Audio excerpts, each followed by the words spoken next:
నమస్తే అండి, మీ పేరు? నా పేరు లీలావతి అండి. ఏం చేస్తారు? నేను బ్యూటీషియన్. ఏంటంటే అసలు ఎలా ఫీల్ అవుతున్నారు మహానాడు జరుగుతుంది కదా? చాలా హ్యాపీగా ఫీల్ అవుతున్నాం అండి. ఇదొక పసుపు పండగ. అసలుకి ఎన్టీఆర్ నందమూరి తారక రామారావు గారు పెట్టిన మహానాడు కార్యక్రమం చాలా విజయవంతమయ్యి ఇదొక అద్భుతమైన పండుగలాగా వాతావరణం బాగా నెలకొనింది. అంటే మరి ఈ రోజున కూటమి ప్రభుత్వం అంటే టీడీపీ ప్రభుత్వం మహానాడు వేదికగా మాట్లాడుతున్నారు. మేము స్త్రీ శక్తికి అంటే స్త్రీ డెవలప్మెంట్ కొరకే మేము చూస్తున్నామని చెప్పి అంటున్నారు కదా. ఏంటి అసలు ఈ ప్రభుత్వంలో ఏం వస్తున్నాయి అసలు స్త్రీలకి పథకాలు? కానీ స్త్రీశక్తి పథకం బాగా సక్సెస్ అయిందండి, బాగా పెట్టారు. గత ప్రభుత్వంలో కన్నా ఈ ప్రభుత్వంలో ఉచిత గ్యాస్ బండ్లు, ఉచిత బస్సు, తల్లికి వందనం, డ్వాక్రా రుణాలు, మళ్ళీ ప్లస్ మహిళలకి రిజర్వేషన్ సంబంధించిన స్త్రీలకి పెద్దపీట వేసిన ప్రభుత్వం ఏదంటే టీడీపీ. అంటే ఇవన్నీ గత ప్రభుత్వంలో జగన్మోహన్ రెడ్డి గారు ఇచ్చారు కదా, మరి ఎక్కడిచ్చారండి? ఏం చేశారు? గత ప్రభుత్వంలో అసలు ఏం చేశారు? ఏం చేయలే. చేస్తామని హామీలు ఇచ్చారు కానీ నెరవేర్చకుండానే వెళ్ళిపోయారు. అంటే స్త్రీలకి పెద్ద పెట్టేసిన పార్టీ ఏదన్నా అంటే వైసీపీ పార్టీ కూటమి ప్రభుత్వం అసలు ఏం చేస్తుంది స్త్రీలకి? అసలు ముఖ్యంగా అసలు పథకాలు పక్కన పెడితే అసలు రక్షణ లేదు స్త్రీలకి. ఇంకా వాళ్ళు ఏం చేస్తున్నారు స్త్రీలకి అని చెప్పి అన్నారు వైసీపీ నాయకులు. ఒకసారి వచ్చి చూస్తేనే కదా చేస్తున్నారో లేదో తెలిసేది. ఇప్పుడు ఇంట్లో కూర్చొని చెప్పటం కాదు జగన్ గారు. ఏదైనా వచ్చి ఇంటింటికి వచ్చి పథకాలు అందుతున్నాయా లేదా అనేది వచ్చి చూస్తే తెలిసిద్ది, పథకాలు అందుతున్నాయా లేదా అనేది. ఇప్పుడు వాళ్ళకిలాగా ఇంట్లో కూర్చొని మొత్తం సెట్టింగులు చేసి చెప్పటం కాదు, ప్రజల్లోకి రావాలి. ముందు వాళ్ళ సమస్యలు తెలుసుకొని బాబు గారు కానీ లోకేష్ గారు కూటమి ప్రభుత్వం ఏదైనా సరే ముందు ప్రజల సమస్యలు తెలుసుకొని జనాల్లోకి రావటం, స్త్రీలకు సంబంధించిన ప్రతీది ఏదైనా సరే. ఇప్పుడు గత ప్రభుత్వంలో అక్కడ దాకా ఎందుకండి, గత ప్రభుత్వంలో వైసీపీ ప్రభుత్వంలో లేడీస్ బయటికి వెళ్ళాలంటేనే చాలా భయపడేవాళ్ళు. అలాగా ఉండే ప్రభుత్వం ఇప్పుడు డేరింగ్గా స్త్రీలు ఎక్కడికైనా వెళ్ళగలుగుతున్నారు.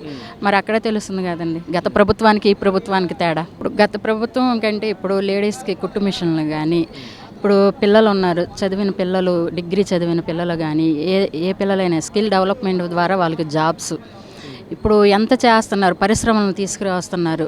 నిరుద్యోగ సమస్య అనేది ఉండకుండా ప్రభుత్వంలో చాలా ప్రయత్నాలు చేస్తున్నారు, తీసుకువస్తున్నారు. మరి ఇప్పుడు ప్రభుత్వంలో మరి ఏదైనా సరే కుట్టు మిషన్లు కానీ రుణాలు ఇస్తున్నారు. లేడీస్కి రుణాలు ఇవ్వటం కానీ ఏదైనా సరే పరిశ్రమలు పెట్టించి వాళ్ళ కాళ్ళ మీద వాళ్ళు నిలబడేటట్టుగా మరి చంద్రబాబు నాయుడు గారు మరి ఎంత శ్రమ చేస్తున్నారు. 75 ఏళ్ళ వయసులో మరి ఆయన ఎంత కృషి చేస్తున్నారంటే మరి ఎవరి కోసం అండి? ఇంట్లో కూర్చోకుండా మరి ఇంటింటికి ఆయన తిరగాల్సిన అవసరం ఏముంది? మరి వచ్చి ప్రతి ఆడపిల్ల తన పిల్లలాగా, తన అక్క చెల్లెల్లాగా ఆయన చూసుకొని ఎవరికి ఏ ఆడపిల్లకి ఇబ్బంది కలగకూడదనే ఉద్దేశంతో ఆయన ఇప్పుడు చాలా ఆడవాళ్ళకి పెద్దపీట వేసి చాలా ఉపయోగపడేటట్టుగా చేస్తున్నారు. మరి పక్కన వైసీపీ నాయకులేమో మహిళలకి పెద్ద పెట్టేసిన పార్టీ మాది కాబట్టి రేపు జరగబోయే 29 ఎలక్షన్స్లో కూడా మమ్మల్ని గెలిపిస్తారు, మహిళలు ముందుండి నడిపిస్తారు మమ్మల్ని అని చెప్పి అంటున్నారమ్మా. నిజంగా మహిళలో మార్పు వచ్చిందా కూటమి ప్రభుత్వం పట్ల? నెగిటివ్గా ఉన్నా? అలాగేం లేదండి. ఇప్పుడు ఇంకా అదే అంటున్నాను. ఇప్పుడు మనం కూర్చొని ఇప్పుడు జగన్ గారు ఇంట్లో కూర్చొని మాట్లాడటం కాదు, ఇప్పుడు జనాల్లోకి వచ్చి చూస్తేనే కదా తెలిసేది. వాళ్ళ గవర్నమెంట్ గెలిచిద్దో మామూలుగా ఈ టీడీపీ గవర్నమెంట్ గెలిచిద్దో తెలిసేది. ఇప్పుడు నెక్స్ట్ వచ్చే 29 ఎలక్షన్లో కూడా టీడీపీ కూటమి ప్రభుత్వం రావటం ఖాయం. మా పేరమ్మా? నా పేరు రేణుక అండి. ఏం చేస్తారు? హౌస్ వైఫ్నండి. ఏంటి మరి ఈరోజున మహానాడు జరుగుతుంది, మరి ఏంటి అసలు మహానాడు ప్రత్యేకత ఏంటి అసలు? మహానాడు ప్రస్తుతానికి లేడీస్కి ముందు నడవాలనేసి ఇది ఒక పండగలాగా పసుపు కుంకాల ద్వారాగా ఒక లేడీస్కి మంచి జరగాలని ముందుకి మహానాడు అనేది నడిపిస్తున్నారండి. మేము ఈ ప్రభుత్వంలో ఉన్నా కానించి మాకు అన్ని మంచి పనులే జరుగుతున్నాయి. మాకు బస్సు ఫ్రీగా పెట్టారు, గ్యాస్ బండ్లు ఫ్రీగా ఇచ్చారు, పిల్లలకి అమ్మఒడి, అమ్మ వందనం, ఇవన్నీ మాకు బాగానే జరుగుతున్నాయండి. ఈ రోజున మేము ఇలాగ ధైర్యంగా ప్రభుత్వం ముందు నడుస్తున్నామంటే మాకు వెనకాల మా టీడీపీ అన్న బలం ఉంది కాబట్టి మేము జనాల మధ్యలో ముందుకు నడిచి వైసీపీ నాయకులేమో మహిళా సాధికారత కోసం కృషి చేసిన ప్రభుత్వం మాది, మహిళలకు పెద్ద పెట్టేసిన పార్టీ మాది అని చెప్తున్నారు కదా మరి. ఈరోజు చంద్రబాబు నాయుడు ప్రజల మధ్యలో వచ్చి మీ కష్టం ఏంటి, మీ సుఖం ఏంటి అని మమ్మల్ని అడగగలుగుతున్నాడు. అదే జగన్ రెడ్డి ఆయన ఉన్న అమామంలో ఇంటింటికి వచ్చి అమ్మ మీకేంటి అని మమ్మల్ని అడగగలిగాడా? ఏ రోజు వచ్చారు? ఇప్పుడు ఆయన 75 సంవత్సరాలు అయినా సరే వాళ్ళనగా వరదలనగా బురదల్లో తిరిగి కష్ట సుఖాలు కనుక్కొని మమ్మల్ని మేము ఉన్నాము అని ముందు అడిగేసుకొని నడిపించుకుంటూ వచ్చాడు బాబు గారు. అలా బాబే కానీ లోకేషే గారు కానీ మాకు ఇంటింటికి మంచి చెడ్లని మాట్లాడి ముందుకు నడిపించారు. అదే అయామంలో మేము నడుస్తున్నాం. మరి ఇప్పుడు ఈయన మేము ఉన్నాము, మేము అన్నీ చూసామంటే ఏ రోజు వచ్చి మా కష్ట సుఖాలు చూశారు? నువ్వు రూపాయి ఇచ్చాము చేసామంటే సరిపోద్దా? అంటే ప్రతిరోజు కూడా జగన్మోహన్ రెడ్డి గారు ప్రజల్లో ఉన్నారు, ఓడిపోయిన సరే ఇప్పుడు ఈ ప్రభుత్వం తరఫున వాళ్ళు చేసే తప్పులు మొత్తం ఎండగడుతున్నారు జగన్మోహన్ రెడ్డి గారు, అది జగన్మోహన్ గారు క్రేజ్ అని చెప్పి అంటున్నారు. మరి ప్రజల మధ్యలో వచ్చి అసలు ఏంటి అన్నది కనుక్కోవాలి కదా. ప్రజల మధ్యలో రాకుండా నువ్వు ఎక్కడో ఉండి ప్రజల కోసం నువ్వు దుమ్మెట్టి పోసేసి మాటలంటే సరిపోదుగా. ఇప్పుడు మేము ఎలా కృషితో తిరుగుతున్నామో ఆ కృషి ఎలా జరుగుతుందో నువ్వు ముందు వచ్చి చూసుకోవాలి కదా. నిందలేస్తే సరిపోదు కదా.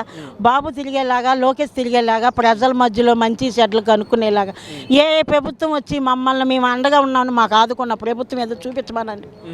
ఈరోజు దేనికి మేము ముందు అడిగేస్తున్నాం, మా వెనకాల భరోసాతో మేము ఉన్నాము, మీకు అండగా మేము చేస్తున్నాము అని మాకు మంచి పనులు కొన్ని చేశాడు కాబట్టి ఈరోజు మేము ప్రజల మధ్యలో వచ్చి ధీమాగా చెప్పగలుగుతున్నాం, తిరగగలుగుతున్నాం. అంటే ఇక్కడ కూటమి ప్రభుత్వం, టీడీపీ ప్రభుత్వం మహిళలకి ఏం చేసిందని మేము టీడీపీ ప్రభుత్వం నిల్చున్నాం అని చెప్పి అంటున్నారు. ఏం చేసింది అసలు చంద్రబాబు నాయుడు గారి ప్రభుత్వం? ఏం చేసిందంటే ఇప్పుడు ఆడవాళ్ళం కష్టపడండి, మీకు ఇంట్లో శాశ్వతంగా మీకు ఇంట్లో మేము ఒక మంచి దోవ నడిపిస్తున్నాం.